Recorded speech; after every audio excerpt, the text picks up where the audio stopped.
做人一定要旅行。Hello， 大家好，我係馬春英，今次同大家一齊去西藏。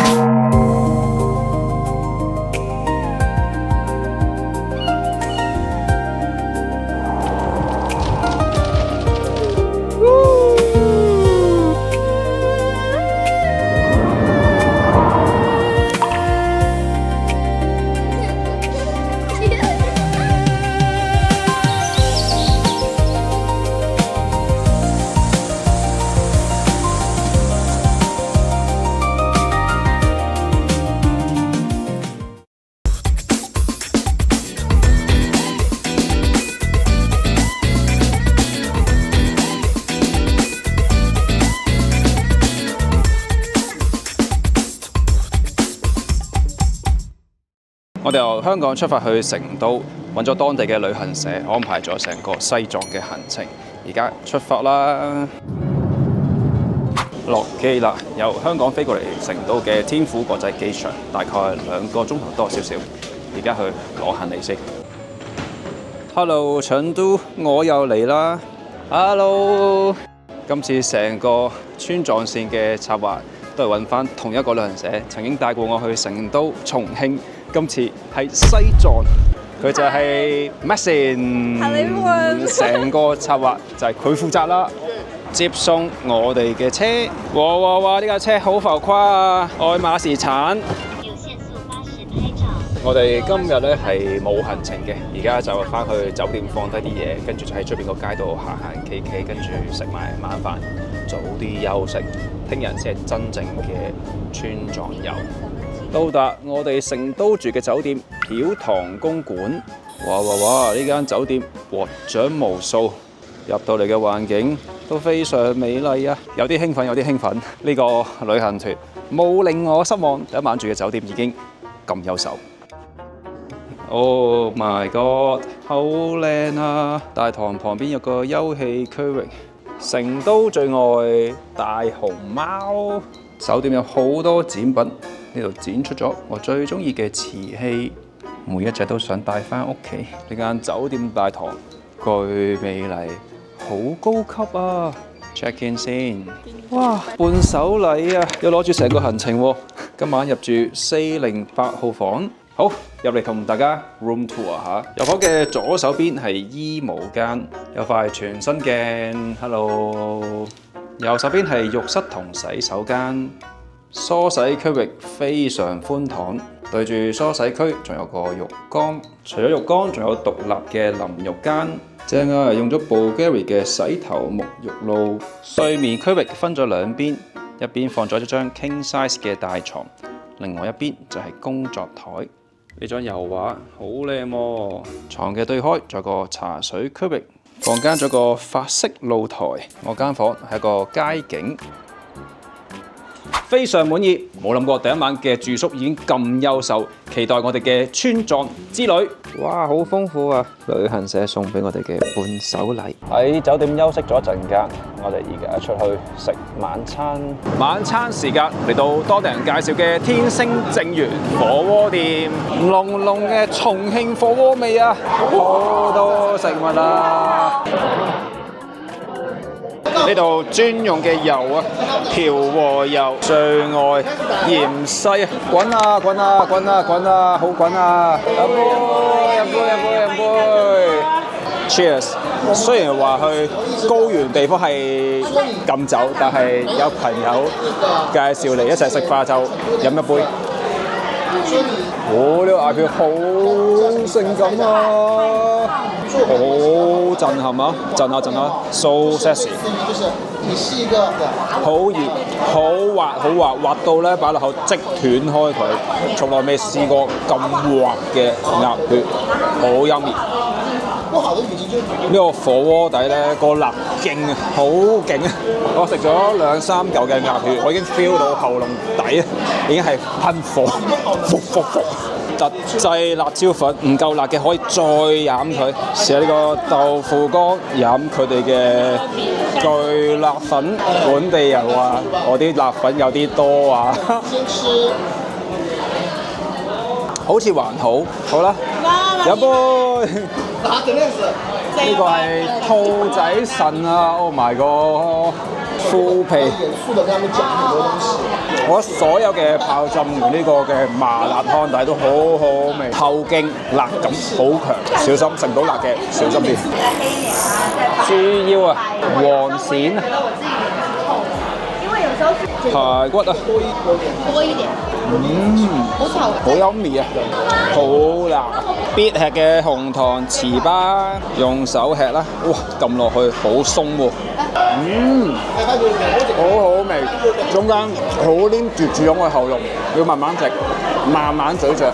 加咗。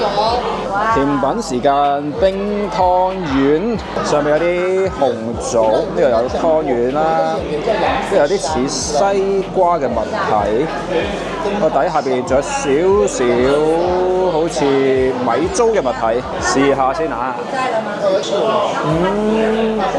哇，好好味喎呢個，唔同嘅味道喺晒埋一齊，湯圓係實嘅，出邊少少嘅煙韌，跟住有啲沙冰，同埋最勁嘅就係嗰個紅棗係脆，意想不到，出色。食完嘢翻到酒店啦，今晚決定沖完涼早啲休息瞓覺，聽日正式我哋嘅 G318川藏線之旅。咁入去高原嘅地方啊，有啲注意事項要提一提大家，就係行程前嘅2個禮拜停止中高大氧運動，要有充足嘅睡眠。同埋唔好飲酒。如果怕有高反嘅話咧，可以提早服用啲抗高反嘅藥物，例如紅景天。咁去到高原地方啦，海拔都係比較高，好近個太陽，所以要注意防曬，同埋比較乾燥啲，都要帶定啲保濕用品。着衫方面啊，可以有洋葱式嘅穿搭方法，就係逐層咁樣着。因為青藏高原咧，有春夏秋冬唔同嘅氣候，可以有機會同時經歷到，氣候嘅變化係比較大嘅，所以洋葱式嘅着法咧就可以逐層着翻，咁咪最好嘅。好啦，我要休息瞓覺啦，聽日正式行程。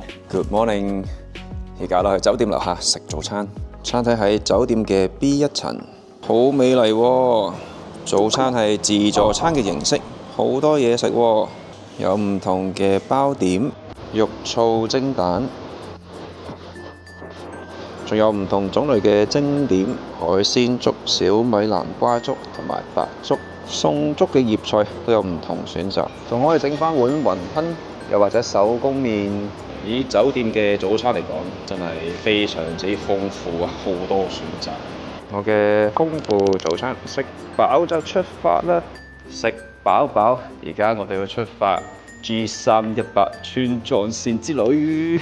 呢架就係我哋今次行程嘅專車，我哋出發啦。旁邊係李師傅。川藏公路南線係一條連接四川同埋西藏嘅重要交通通道，全長大約2154公里，係世界上最高海拔嘅公路之一。佢係 G318國道最靚、最精彩嘅部分，穿越咗高山峽谷、高原湖泊同埋雪山冰川，可以體驗到一山有四季、十里不同天嘅奇妙感覺。被稱為中國最美景觀大道，亦都被公認為中國最險峻、最難行嘅公路。穿越一條5公里嘅隧道，優秀喎！架車仲有提供免費嘅 WiFi 服務。我哋由成都出發，途經雅安、瀘定、康定，準備喺新都橋落腳，進入雅安範圍，又叫做雨城啊。聽聞呢個地方盛產美女。嚟到天泉服務區，佢係 G318川藏線嘅0公里精神地標，都係自駕入去高原前嘅最後補給站。天泉自古已經係川藏人士啊。喺清代嘅時候有天泉州，係尋馬古道上面重要嘅驛站，好多車都會停喺度補給下、入下油。呢啲就係我哋今次行程要經過嘅地方啦。介紹下我哋行程嘅導遊江導遊。Hello， 大家好。佢喺西藏住咗20年。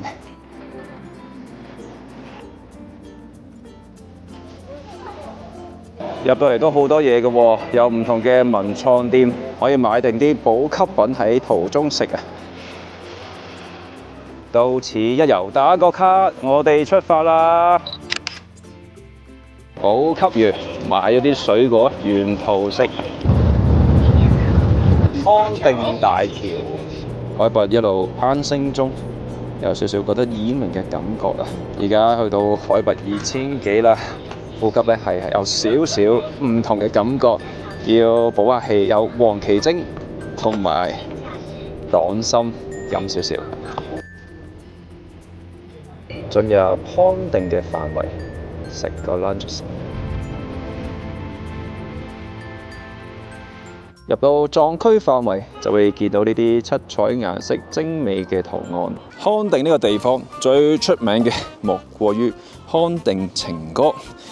跑馬溜溜的山上，一朵溜溜的雲朵，短短溜溜的走在康定溜溜的承諾。唱完呢首兩句嘅康定情歌，喘晒氣，因為呢度嘅海拔有成2800米，慳下啲氣先。午餐時間食呢間特色名店藏街宴，哇哦，好靚喎間餐廳。布達拉宮，我哋嚟緊啦！我哋揀咗個可以望到雪山景觀嘅位置。數碼點餐，睇下啲咩食先。丹巴木耳炒藏雞蛋，個個都話呢個蛋好好食，試下啦。我知點解啦，因為落咗好多油，個蛋咧好似炸過咁樣咧，脆脆地嘅邊，好香口啊！夏爾巴辣子雞，試下佢嘅辣子雞先，肉幾紮實喎，肯定係行過山路嘅雞雞，好口肉啊！嗌咗個藏式甜茶。有奶茶香喎，試下佢嘅甜茶，幾清新，同我哋香港飲嘅奶茶係好近似嘅喎。楊柳菌炒臘肉，佢嘅臘肉啊，全部都係肥肉，因為呢度嘅人需要保暖啊，我都保暖下，硬硬脆脆，要送飯嘅。導遊話咧喺度食嘢唔好咁鹹，唔好咁辣，但係我哋中晒辣，鹹鹹辣辣，同埋唔好食咁飽，因為食得飽咧，血氧咧容易有高反，但係我而家好飽，大家注意唔好學我。食飽上到車，仲買咗個外賣嘅酥油奶渣餅，打開香噴噴，中間就有啲酥油奶嘅喎。佢哋話好好食嘅酥油奶渣餅，我覺得好酥，唔好浪費，食晒佢。個皮係幾脆嘅。食飽飯，而家我哋去折多山，佢係漢藏文化嘅分界線。翻過咗折多山就進入康巴藏區，呢度真係好熱好熱，好曬好曬，所以前排滾燙中，見到有經幡啦。而家嘅海拔已經去到3000幾啦，陣間會攀升到4000幾，開始眼瞓啦。折多山嘅折多啊，係藏語彎嘅意思，沿路上去真係好多彎路啊！而家已經去到海拔3400幾，係時候要補下養分。翻呢個山不停瞌眼瞓，因為海拔越嚟越高啊！而家已經去到3600幾，係玉龍雪山嘅高度，要吸氧氣啦。我哋去到海拔3900幾，準備進入海拔4000啦 ！Oh my god！ 人生第一次4000海拔翻山越嶺9曲13彎，前邊又嚟轉彎啦，頭都暈啦！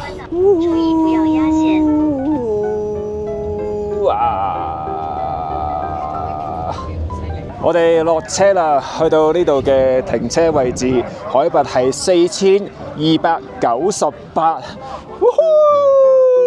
就會進入藏區嘅。背後仲有一個進藏第一門，我要穿過佢入去啦，高啊！有個打卡位，海拔4298，記錄下，到此一遊，耶！折多山係漢藏文化嘅分界線，被稱為康巴第一關。翻過折多山就正式進入康巴藏區。我決定挑戰下，繼續往上行4300幾海拔。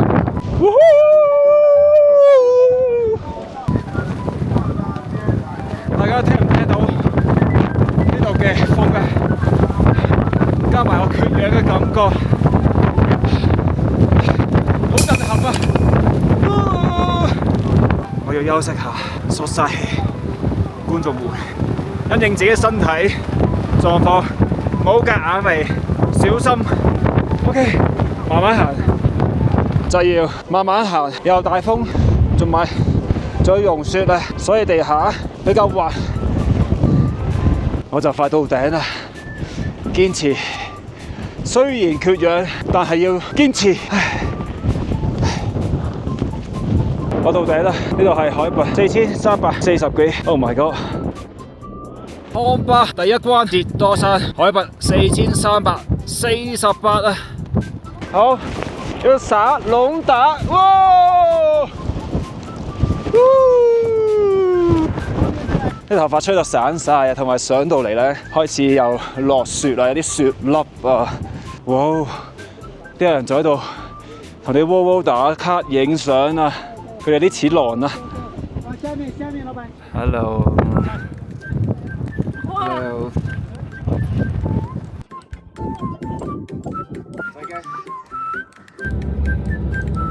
而家出發被譽為攝影家走廊嘅新都橋，今晚住嘅民宿就喺嗰度。一山有四季，10里不同天。頭先仲係大風雪，而家已經去到大草原。我哋行緊條原始山路啊，好顛沛流離嘅感覺啦，熬下，真係好熬啊！但係我哋就快到目的地啦，哇！今晚入住呢間山魚菇籠，喺一個荒蕪嘅牧場平地，有間咁靚嘅民宿，哇！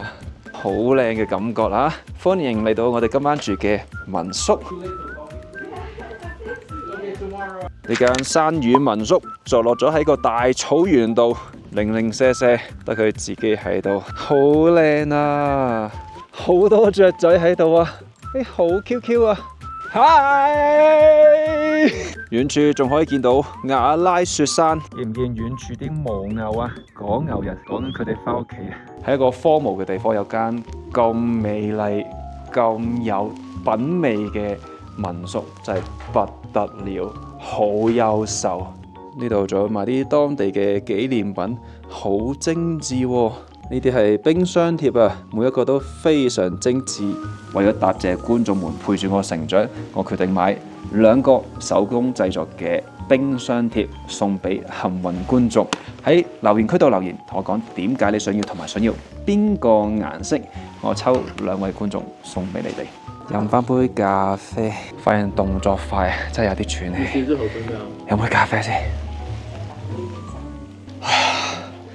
好舒服啊！所有動作都要慢落嚟啊，唔可以心急，慢活下。呢度總共有6間房，先到先得啦。呢間係我今晚住嘅帳篷屋山隱，噔噔，好興奮啊！即係同大家 room tour 下，直望就係梳洗區，穿過梳洗區就可以見到張床同埋出邊美麗嘅景觀，雲石洗手盆令到呢間屋非常時尚，仲奉送水果啊！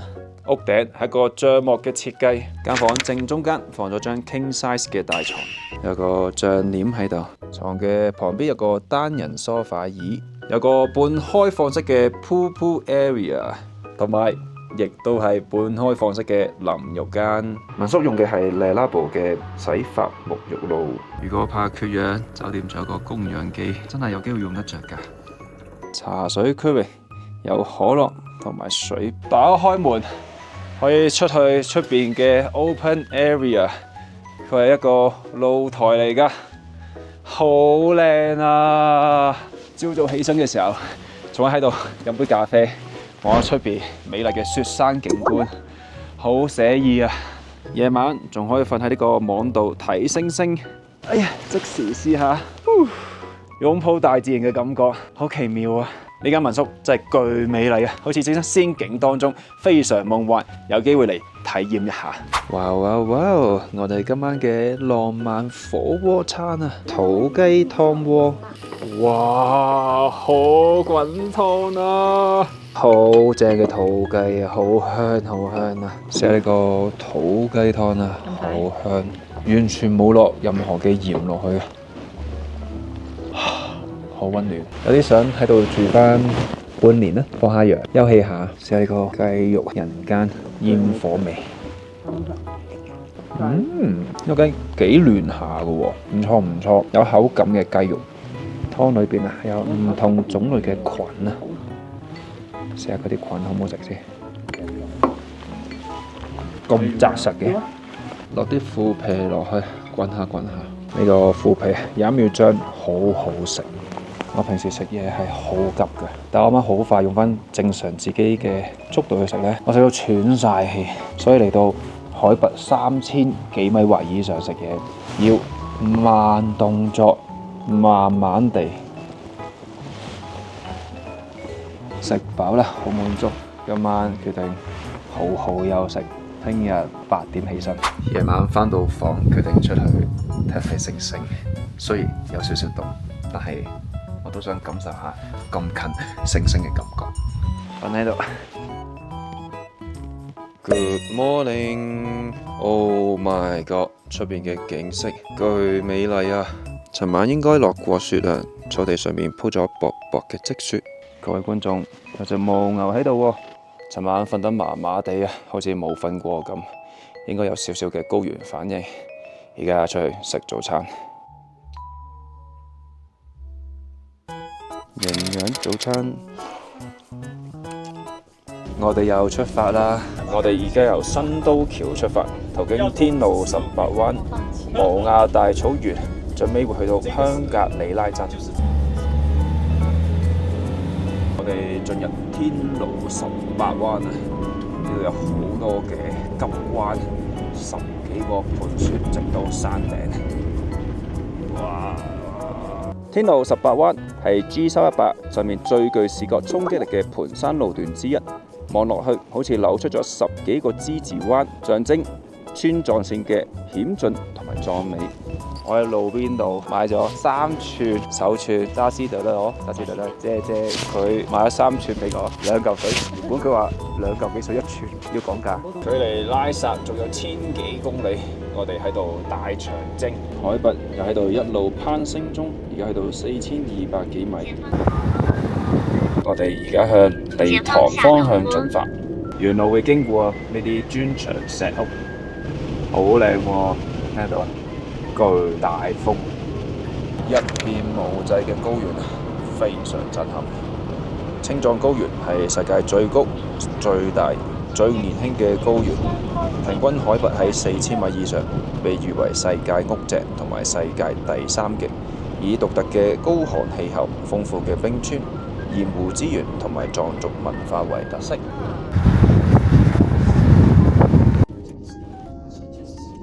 進入理塘範圍，揾間餐廳食午餐。理塘呢又叫做世界高城、鹿西達賴、蒼蠅家草、時鐘嚮往嘅天空之城。縣城呢係充滿咗濃郁嘅康巴風情，亦都係前往稻城亞丁同埋繼續西行嘅重要中轉站。午餐時間嚟到阿媽家臘排骨，包房數碼點餐。臘排骨湯鍋，滾啊滾啊滾啊滾啊！飲啖湯先。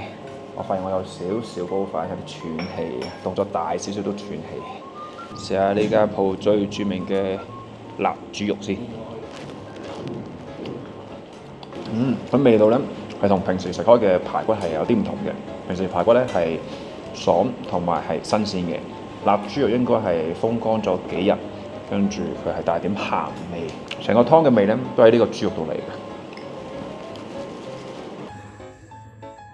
放埋啲牛肝菌同埋竹笙落去滾下先。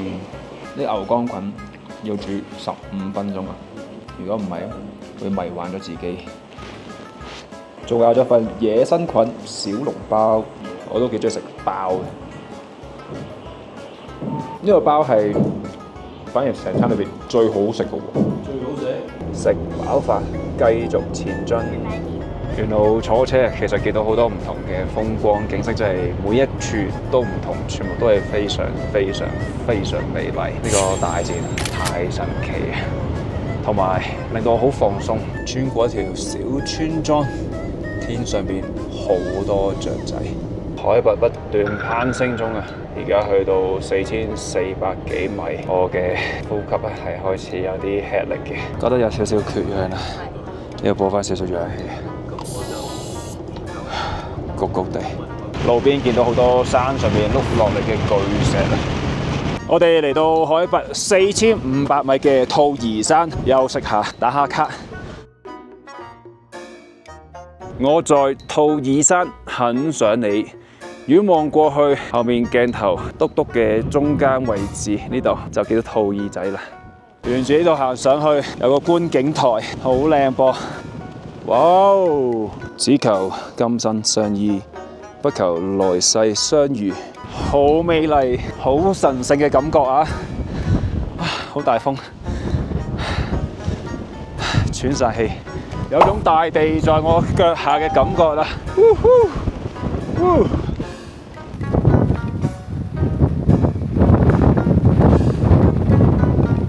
兔兒山海拔4696米。距離到城方向仲有35公里，好搞笑啊！一堆牦牛過馬路，哈哈，好好笑！前面呢隻，慢慢特登行過去俾大家睇下。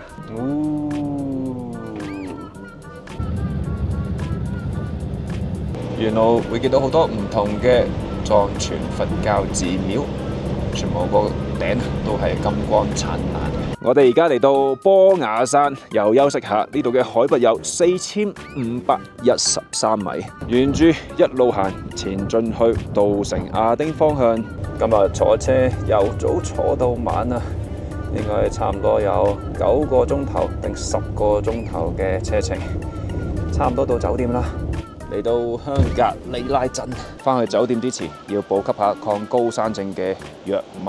嚟到呢間龍一安興藥房打孖上2盒。今晚入住亞丁豪新酒店，入嚟酒店大堂。今晚入住508號房。好，入嚟同大家 room tour 下先。入口嘅右手邊係掛衣區，左手邊係浴室同埋洗手間。Hello， 好大塊鏡啊！梳洗區嘅星盤，空間感十足，有獨立嘅 pool area 同埋淋浴間，仲有浴缸啊！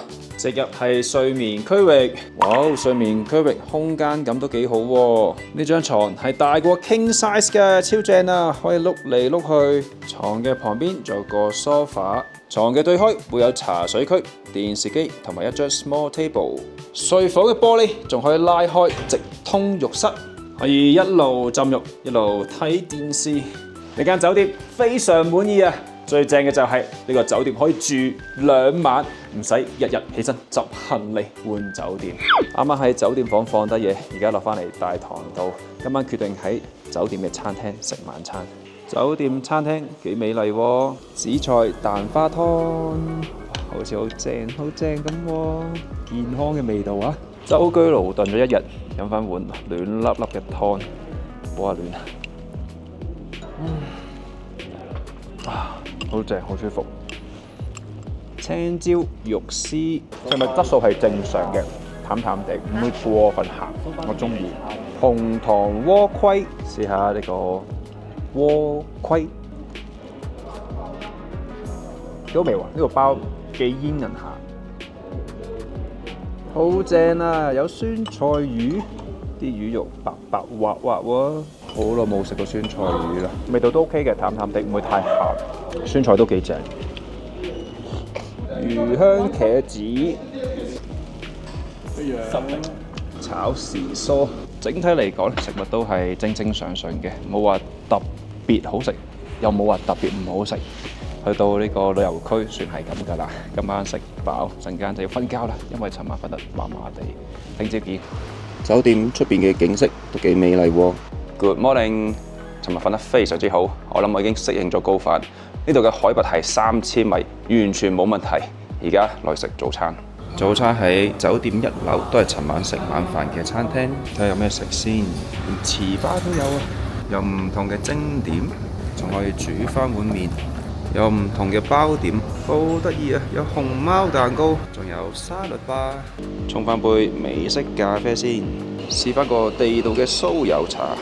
酥油茶仲可以添加唔同嘅口味，多啲奶渣或者多啲酥油，任君選擇。肉燥麵食飽飽食飽，最愛就係食雞蛋。我每日可以食5粒或者8粒。唔知有冇觀眾都中意食雞蛋嘅？不妨留言區度4個嗨。我哋係蛋怪。我哋又出發啦！今日嘅行程係圍繞住稻城亞丁景區出發啦。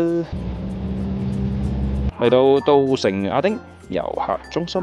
稻城亞丁其實就係圍繞住3座神山：夏洛多吉雪山、央邁勇雪山同埋仙乃日雪山。稻城亞丁位於四川嘅金子，被譽為藍色星球上最後嘅淨土，係國家嘅5A 旅遊景區。要乘坐佢哋嘅大巴車上山，導遊話要坐左手邊啊，左手邊嘅景觀比較好。呢個旅遊巴要乘坐大概1小時，去到景區嘅核心位置。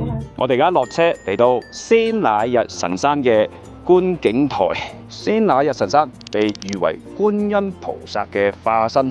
頭先上山之前，導遊話：如果你有潔淨嘅靈魂，見到神山呢，係會感動流淚。其實我沿途呢已經眼濕濕啦，淨係沿路睇到嘅風景景色，我已經有種感動嘅感覺。景區嘅巴士到站啦，園區有好多馬騮啊，小心俾啲馬騮抓傷啊！樹上面掛滿咗苔蘚，呢度嘅空氣真係好好啊！我哋準備往上行。由澤冠濱向上邊嘅樂用牛場，跟住最尾落返嚟沖古寺，再去珍珠海。呢度嘅海拔係3900幾，要慢慢行，行幾步已經喘氣啦。而家嚟川藏線係屬於淡季，一般嘅旺季喺7月至8月，大家都係嚟睇雪山。但係當時嘅天氣呢，就比較多雲，同埋有機會落雪。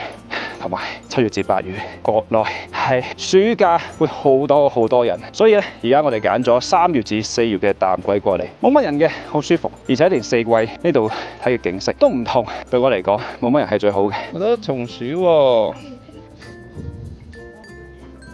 而家坐景區嘅電瓶車繼續遊覽，坐呢架電瓶車啊，有玩緊過山車感覺啦。呢個景觀太靚啦，所以我哋喺電瓶車嘅中途落咗車，俾大家睇我背後嘅美麗景色。Oh my god！ 呢個聖水湖結咗冰，巨美麗啊！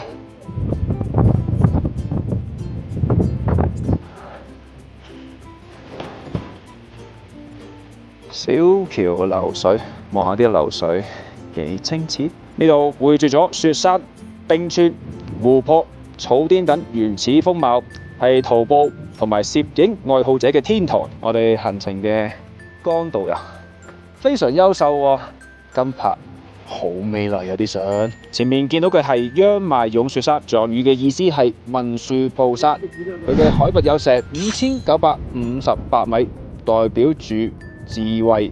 文殊菩薩，希望你保佑我哋所有嘅人充滿智慧。前面兩位姑娘喺度補給中，係咪啊？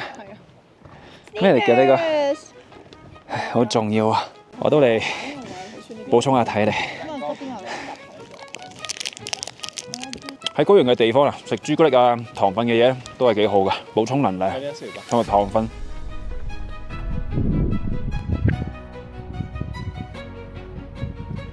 行到中段要補下氧氣啊！補氧氣唔係我懦弱，係為咗行更遠嘅路。不愧係藍色星球最後嘅一片淨土，呢度非常寧靜。前面見到嘅係夏洛多吉聖山，藏語嘅意思係金剛手菩薩，代表力量。山峰嘅高度係有5958米，同背後嘅聖山打個卡，希望我充滿力量。哇！喺聖山腳下邊仲見到一群野羊，咩咩繼續努力向上行。以平常對應平淡，平心看待平凡。生活若能精彩更好，但更重要係自在啊！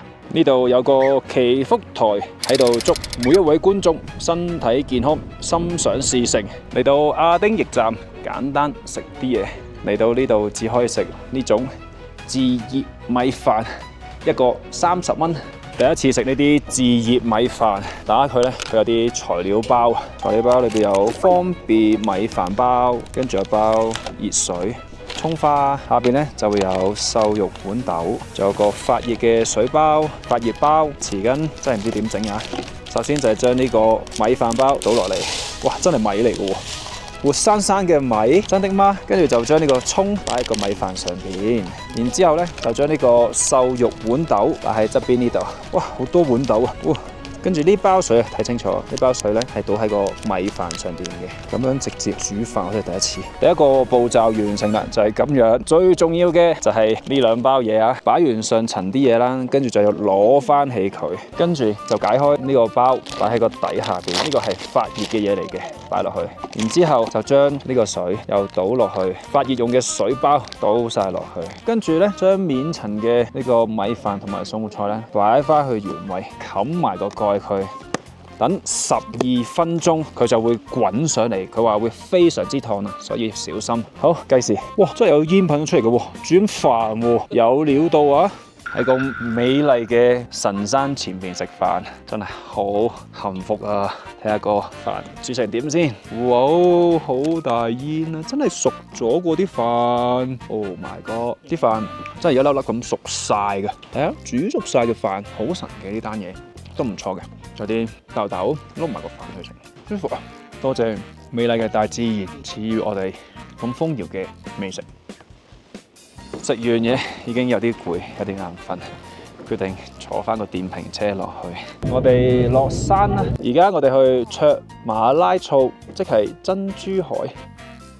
沿路會經過一個沖古寺，沖古寺始建於元朝。寺廟嘅位置被認為係守護亞丁3座神山嘅入口。傳說五世達賴喇嘛曾經喺度修行，並加持咗呢片土地為最後嘅香格里拉。繼續往上行，仲有大概800米。算未算高，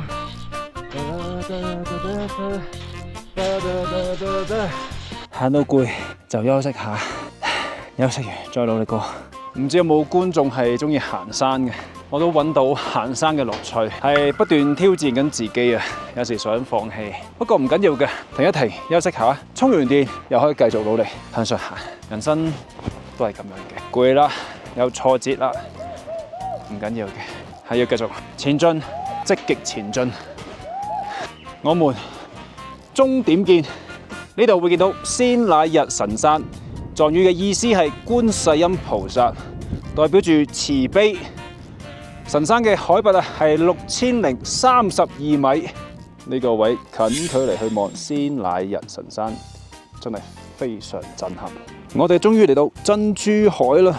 卓馬拉措嘅海拔係有4100米，珍珠海係仙乃日雪山腳下嘅碧綠湖泊，藏語稱為卓馬拉措。湖水係由雪山融水匯聚而成，清澈見底。見唔見個湖嘅倒影啊？反映咗個神山出嚟啊！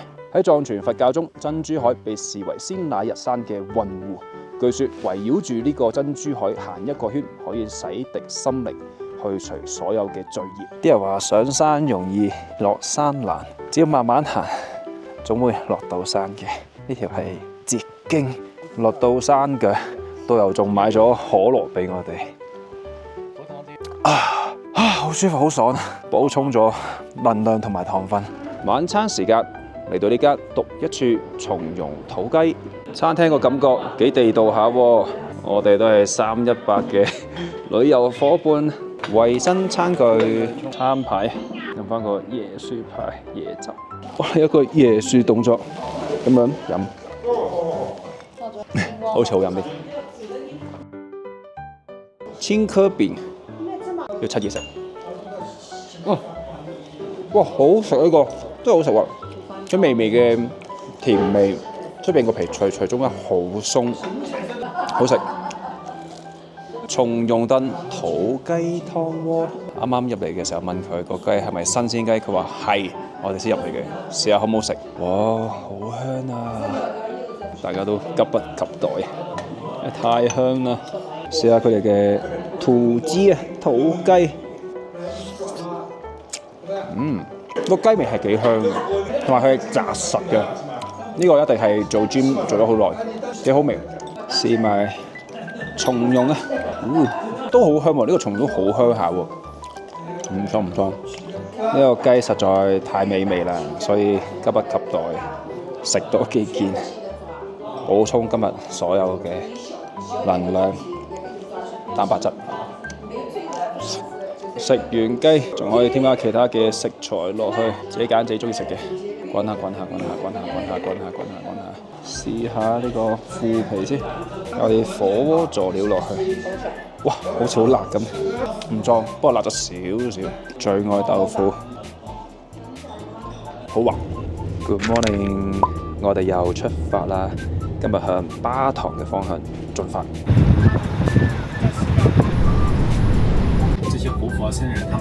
我哋遇到臨時封路，因為前面做緊斜坡嘅碎石清理，要喺度等半個鐘啊！等嘅時候，我哋喺架車度食下桔仔。人生嘅旅途中啊，仲有意想不到嘅事情會發生，隨遇而安。食桔，個桔好甜喎。繼續前進。各位觀眾覺唔覺得我已經曬黑咗呢？雖然搽咗好多防曬啊，但係始終係海拔高，紫外線勁，真係曬到紅紅地。提大家一定要搽足夠嘅防曬。唔知成個入藏嘅 trip 完咗之後，我會唔會變咗嚿炭？導遊介紹啲蟲草啊，就係種喺呢啲山上邊㗎啦。如果想買到最野生、原汁原味嘅蟲草，建議大家5、6月份嘅時候嚟呢度，因為當地嘅人啊喺5月份咧就要去揾蟲草，揾完之後咧就會喺路邊度賣。眼前見到呢啲樹啊，叫做青江樹啊，盛產松茸嘅樹。啱啱好好奇咁問下我哋導遊關於西藏嘅喪葬儀式啊。我哋嚟之前成日都聽到天葬啦，咁呢個都仲係佢哋最盛行嘅一個喪葬嘅方法。其次咧就係而家推行緊火葬啦，跟住仲有少量嘅土葬，跟住聽到人講，原來仲有一種咧係水葬嘅，特別係啲夭折嘅小朋友，佢哋係會擺落去河裏邊葬嘅。咁所以咧，當地人係唔食魚嘅原因就係咁樣。每日嘅翻山越嶺，我哋同拉薩越嚟越近啦。海拔又繼續攀升中，而家去到4400幾米啦。不斷上坡落坡，上坡落坡，翻過好多座山，每一下我都係俾佢震撼到。大自然真係太奇妙，好震撼。喺海拔4400幾米嘅高山上邊，見到一個錯，即係佢哋稱嘅海。沿途經過一個當地嘅小寺廟俄日寺，我哋入去參觀下先。坐成4個鐘頭車，我哋終於可以落車啦，進入俄日寺範圍。沿路都會經過唔少嘅藏傳佛教寺廟，我哋一齊入去參觀下。嚟到寺廟嘅門口，佢竟然冇開門，但係我哋遇到呢度嘅真人，佢特登開門俾我哋去參觀裏邊個寺廟，去參拜，係緣分嚟㗎。平時咧去到藏傳佛教嘅寺廟裏邊咧係唔可以拍攝㗎。我問準咗呢個嘅真人咧，佢俾我哋拍攝，所以同觀眾一齊入去。好神聖，入到嚟有啲感動，有啲想喊嘅感覺，個心喺度震下。眼前見到嘅係釋迦牟尼佛，藏傳佛教有4個唔同嘅派別。眼前見到嘅係黃派、噶魯派、格魯派，同觀眾們一齊欣賞下藏傳佛教寺廟裏邊拜祭嘅唔同神佛。呢啲係酥油花，係用酥油捏出嚟嘅手工製作。啱啱真人為我加持，午餐時間嚟到呢間味天下餐廳食川菜，318嘅伙伴們，哈哈，到此一遊。我哋嘅川藏線之旅就由成都出發，跟住不停繞過唔同嘅山峰，上上落落，上上落落，最尾會去到新疆嘅哈薩。萵筍炒豬肚、熊貓筍、葱花肉、藏香豬、燒茄子、青椒炒雞蛋、白飯任裝。呢個炒蛋好食。我揀咧，可能落嘅油比較多嘅，佢有啲好似炸香咗嘅香味，餸飯一流。啲藏香豬啊係黑蚊蚊嘅小豬嚟嘅，喺路邊有時會見到佢，唔好意思，我要食你啦。原來藏香豬嘅肉係好實、好乾、好柴嘅，但係佢個味咧係幾香嘅，純粹硬嘅啫。今餐食咗200幾蚊，美團埋單仲有優惠。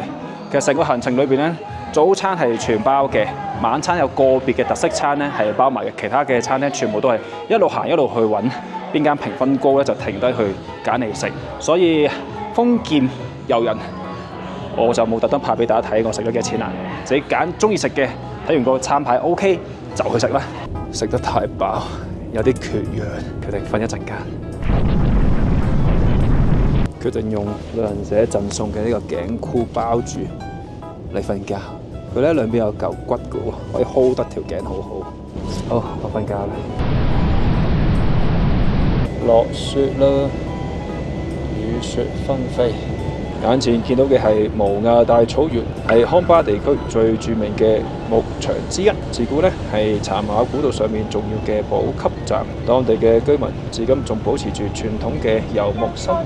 又係啲母牛散步嘅時間，我哋進入巴塘範圍啦。而家嘅海拔係4600幾米。嚟到巴塘最出名嘅景點，曾經登上中國國家地理封面嘅海子山。佢係分佈住數千個冰川侵蝕形成嘅花崗岩湖泊，其中最出名嘅就係姊妹湖。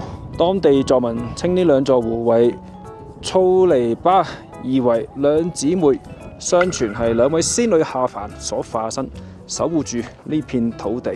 行咗咁多日啊，終於見到綠色嘅田園啦。當我哋睇咗幾日黃黃啡啡嘅景色，嚟到巴塘嘅範圍，突然間出現啲青綠色，啲花又開始開，心情好開朗，好興奮。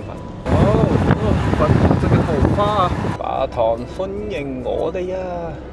今晚我哋會喺巴塘住一晚，而巴塘呢，就係四川藏區嘅最後一個縣。聽日我哋會翻過巴塘，就會正式進入西藏自治區。入到嚟巴塘嘅市區，好似幾熱鬧下喎。今晚可以去按腳啊！今晚入住月朵酒店，入嚟酒店大堂。今晚入住8301號房。Welcome！ 即刻同大家 room tour 下先。房間一眼睇晒，入嚟嘅正中間係張大床，前面有個 sofa 仔同埋茶几。張床目測係大過 king size 嘅，正啊！床嘅對開就會有電視機同埋工作台面。床嘅旁邊係洗手間區域。Hello， 有獨立嘅淋浴間，出面係內園樓景。酒店整體嚟講都唔錯嘅，有少少似集團式嘅雅朵酒店。酒店放低嘢，我哋出去 explore 下呢個區域先。嚟到佢哋嘅大街啊！好似好熱鬧咁啊！開始咗川藏線之後咧，不停都係翻山越嶺，冇乜點喺城市度步行過。終於嚟到一個比較大同埋熱鬧嘅城市，有莫名嘅興奮嘅感覺啊！路邊見到隻窩窩啊，跟住佢行先。Go go go go go go go go go！ 我發現呢度啊，係都幾融洽㗎喎。除咗有藏民之外，仲見到好多漢人啊！夜晚我哋食呢間老湯和烏雞米線，佢哋嘅餐牌都幾多選擇喎。數碼點餐、油腦雙拼、香辣烏雞、五花肉小串。入嚟見到店員自己喺度食嘅呢個五花肉，我都試下先。好香喎，又香又香啊！麻辣抄手咁多粒嘅呢個麻辣抄手，慢慢食啊，唔好浪費，唔好浪費。Try，好中意食餃子類型嘅嘢，味道係可以嘅，淡淡地，個皮咧都滑滑地嘅，但係食唔到個肉香咯。生菌重用烏雞米線，哇！我唔係啦，有唔同種類嘅菇啊，好正喎！最中意食雜菇，諗起雲南，我愛雲南嘅米線啊！米線係幾滑嘅，個湯咧係清清淡淡嘅。試埋話佢哋嘅特色烏雞，鹹鹹地嘅，好似醃過下嘅烏雞，都係比較實淨啲。都 OK 嘅。朋友嗌咗美團嘅金桔檸檬，直送到店鋪。哇，好酸啊，但好正，無糖嘅。食完飯，我哋嚟到中山廣場。據聞中山廣場啊，會有好多人喺度集體跳舞嘅，等我親身感受下。哇，好正啊！男男女女喺度一齊跳舞，圍圈喺度跳，同埋咧佢哋係拉緊二胡嘅音樂聲啊！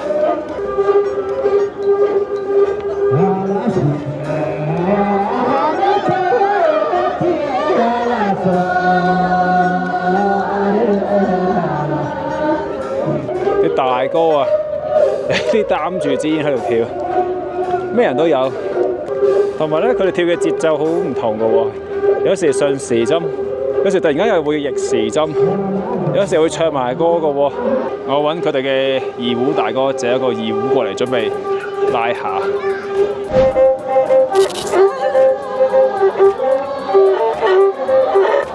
係咪咁樣啦？